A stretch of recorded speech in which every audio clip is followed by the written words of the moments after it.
భవన నిర్మాణ అనుమతుల కోసం ఇకపై కార్యాలయాల చుట్టూ తిరగాల్సిన పని లేదు. అధికారులు అకారణంగా కొర్రీలు పెట్టి ఇబ్బంది పెడతారన్న భయం అంతకంటే లేదు. దరఖాస్తు పోర్టల్లో అప్లోడ్ చేసిన గంటల వ్యవధిలోనే అనుమతులు పొంది పనులు ప్రారంభించవచ్చు. ఆక్యుపెన్సీ సర్టిఫికేట్ కూడా పొందవచ్చు. నిర్మాణాల అనుమతులు సులభతరం చేస్తూ ప్రభుత్వం కొత్తగా తీసుకొచ్చిన స్వీయ ధృవీకరణ పథకం ప్రత్యేకతలివి.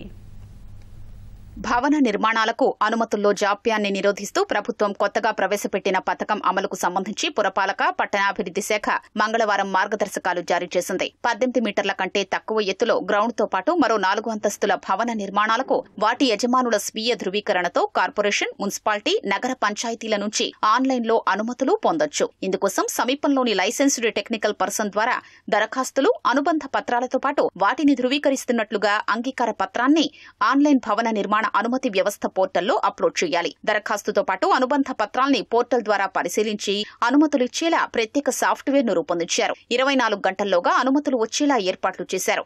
ఆ వెంటనే యజమానులు భవన నిర్మాణ పనులు ప్రారంభించొచ్చు.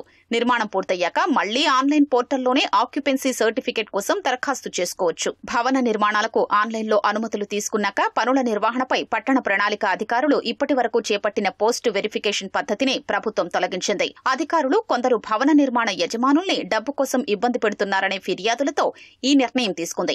ఆమోదిత లేఅవుట్లలోని ప్లాట్లలోనే నిర్మాణాలకు అనుమతులు తీసుకోవాలి. వాటిపై యాజమాన్య హక్కులు కలిగి ఉండాలి. సర్వే రిపోర్టు, స్థలం విలువ ఆధారిత సర్టిఫికేట్ తదితరాలు తప్పనిసరి. ఇందుకు విరుద్ధంగా ఎవరైనా వ్యవహరించినట్లు ఆకస్మిక తనిఖీల్లో వెల్లడైతే అనుమతులు రద్దు చేస్తారు.